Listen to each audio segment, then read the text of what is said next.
Our topic for this evening is writing the right CV.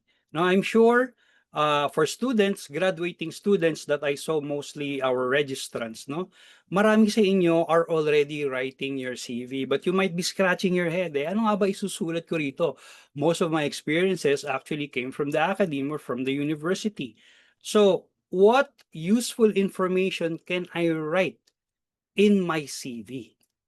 And even para naman sa ating mga job seekers, no, kung meron man po dito mga job seekers, yung bang already or mga new employees in the workplace, no, yung mga bago pa lang nagtatrabaho, new in the workforce, ano ba yung pwede mong idagdag sa iyong CV na maaaring makatulong sa paghahanap mo ng iyong bagong trabaho na maaaring mas naka-align sa iyong kurso or sa iyong mas gustong maging profession. So, writing the right CV, we came up with the acronym RIGHT. So, ano ba itong right na to na dapat present sa inyong CV so that you will stand out? Para kayo itawaging right resume. No? So, number one, right are dapat ang inyong CV should have relevant and results-oriented information. Meaning, your role, your responsibilities, the results that you write down actually are tailored, no? Tailored to the role, na highlight nyo what matters most to the employer, and you can show clear results, not just responsibilities. Okay. The next, of course, is, dapat impact focus ang laman ng inyong resume. Meaning, you can emphasize measurable achievements. It's shown in numbers, yung mga improvements na maaari ninyong nagawa or ginawa, and outcomes that proves your value and effectiveness. So later on, we will go through this one by one, how to really do this.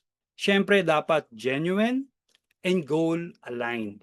So being genuine means that you can write things exactly, based on your current experiences. Even though you would say zero, wala siya, but you can write them down in a way that it will still align with the company's needs and your career goals.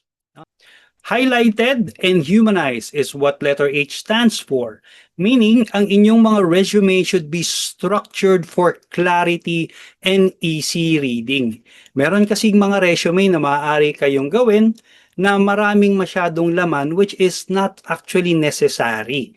So, later on, we will share what are these information that would really help the recruiters and the job aggregators or yung mga applications na inyong pinagsasubmitan ng inyong resume, mas madali kayong ma-pick.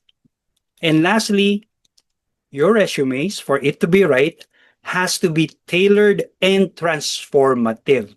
Meaning, merong continuous refinement ang inyong resume for every opportunity. Hindi lang every year.